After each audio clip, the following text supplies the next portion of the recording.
It's me, Arthur, and you're watching How to Draw Creepy Creatures. January is Japanese month, and today we're going to cover an entity from Japanese folklore called Teke.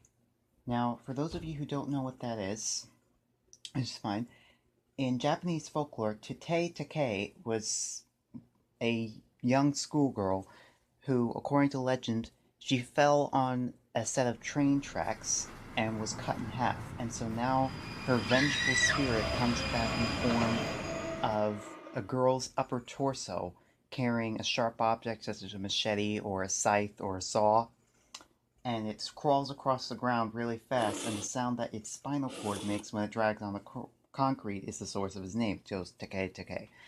Anyway, so because she's hungry for vengeance, she cuts off people's legs or she saws them in half and kills them. So this actually has an interesting origin. The thing is that Teke falls under a category of beings in Asian folklore called separators.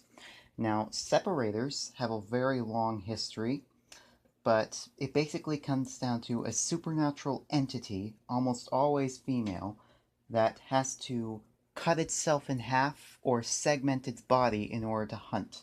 Sometimes because it's a ghost, or in Filipino folklore, they have something called a mananagal, where she has a set of wings folded inside her legs, so she has to cut her lower body half off so that she can fly.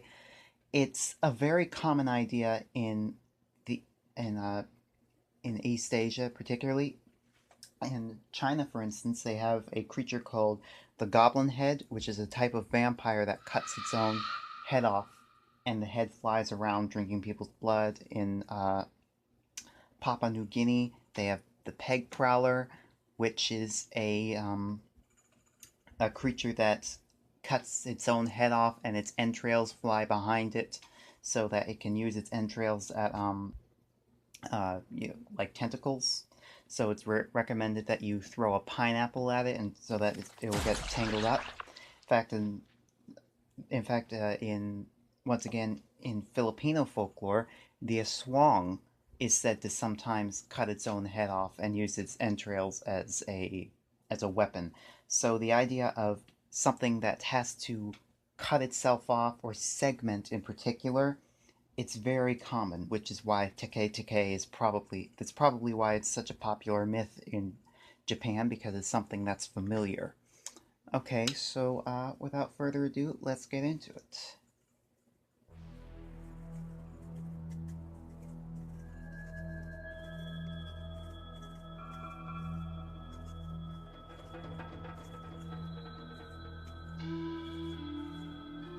Okay, basic shape. Now let's add some of the muscle detail.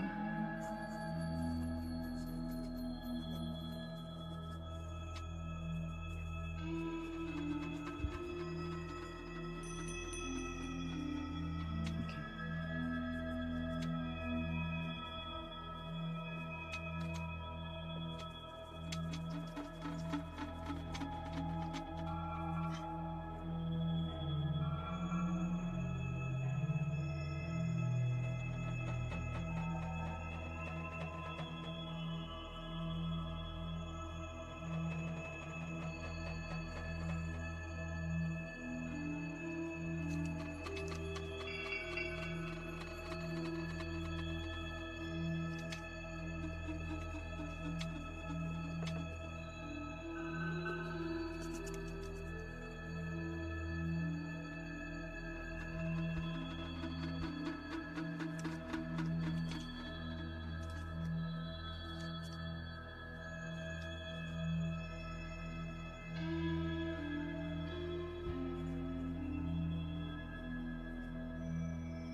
let's add some of the shading now.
Alright, now let's work on restoring some of the details that might have gotten lost during shading.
Alright, sign off with your artist mark. And you have just drawn Teke.